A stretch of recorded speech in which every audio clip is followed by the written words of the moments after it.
আপনারা জানেন জান্নাতুল মরিয়ম আমার মেয়ে একটা বিরল রোগে আক্রান্ত। আপনাদেরকে প্রত্যেক ভিডিওতে দেখাচ্ছি আমার মেয়ের এখানে টিমার। এই যে ইয়াটা দেখো, জিব্বাটা দেখো, জিব্বাটা উপর করে একটু।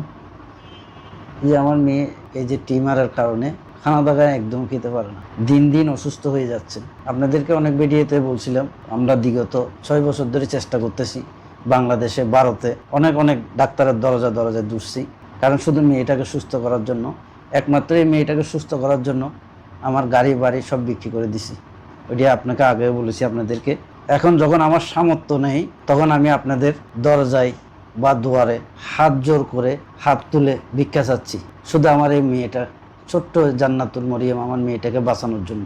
1 লাখ টাকা 2 লাখ টাকা যদি হতো, তাহলে অবশ্যই আমি আমার কিডনিক বিক্রি করে দিয়ে হলো আমি আমার এই মেয়েটাকে চিকিৎসা করে সুস্থ করে দিতাম, যদি আল্লাহর রহমত থাকে, যদি রিজিক থাকে আমার মেয়ে বাঁচার জন্য। এখন অনেক টাকার ব্যাপার, বিভিন্ন জায়গায় কথা বলছি, কারণ যখন ভারত ব্যর্থ হয়ে গেছে, যে জায়গাতে ভারতে 10টা 11টা অপারেশন করা লাগবে 2টা অপারেশনের পরে, তাহলে ওইখানে 1 কোটি টাকার প্রয়োজন। এত টাকা কোত্থেকে দেবো?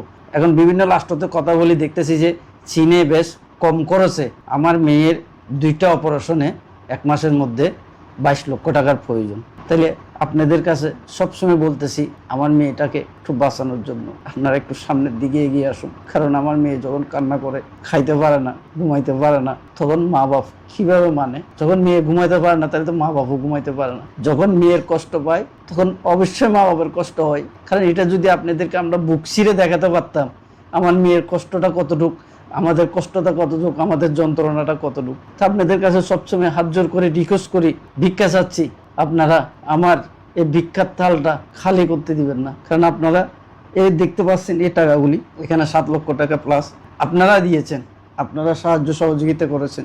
কেউ 1 টাকা, কেউ 5 টাকা, কেউ 10 টাকা, কেউ 1000 টাকা, এইভাবে করতে করতে আমার মেয়ের ফান্ডে আজকে প্রায় 7 লক্ষ টাকা প্লাস আপনারা সহযোগিতা করছেন। তো আপনাদের কাছে অনুরোধ করে বলতেছি, আপনারা যখন এই সাহায্যটা করতে পারছেন, অবশ্যই আরেকটু করতে পারবেন। আপনারা আরেকটু সামনের দিকে এগিয়ে আসুন আমার মেয়েটাকে বাঁচানোর জন্য। আমার মেয়েটাকে যদি চীনে নিয়ে যেতে হয়, আমাদের ব্যাংক ব্যালেন্স দেখাইতে হবে 13 লক্ষ টাকা। কারণ এই যে আপনার এই যে কালকের ঘটনাটাই বলতেছি, এই যে ভিসার আপিল করতে গেছি, এই যে এখানে সব কিছু লেখাই আছে। ভিসার আপিল যখন করতে গেছি, এর একটা টেস্টের প্রয়োজন, ওই টেস্টের পরে 13 লক্ষ টাকা ব্যাংক ব্যালেন্স দেখাইতে হবে, নাহলে আমাদের ভিসাটা হবে না। তো এই জন্য আপনাদের কাছে বারবারই আসতেছি, আপনাদের কাছে ভিডিওগুলি দিচ্ছি যে শুধু আমার মেয়েকে বাঁচানোর জন্য আপনারা যতটুকু পারবেন আমার মেয়েটাকে বাঁচানোর জন্য একটু সামনের দিকে এগিয়ে আসুন। আপনাদের আত্মীয় স্বজন আছে, বন্ধু বান্ধব আছে, অনেক লোকেই আছে, এদের সাথে একটু কথা বলে আমার মেয়ের জন্য 5টা টাকা হেল্প করেন, 10টা টাকা হেল্প করেন, তবে আপনার 5 টাকার কারণে হয়তো আমার মেয়ের জীবনটা বেঁচে যেতে পারে।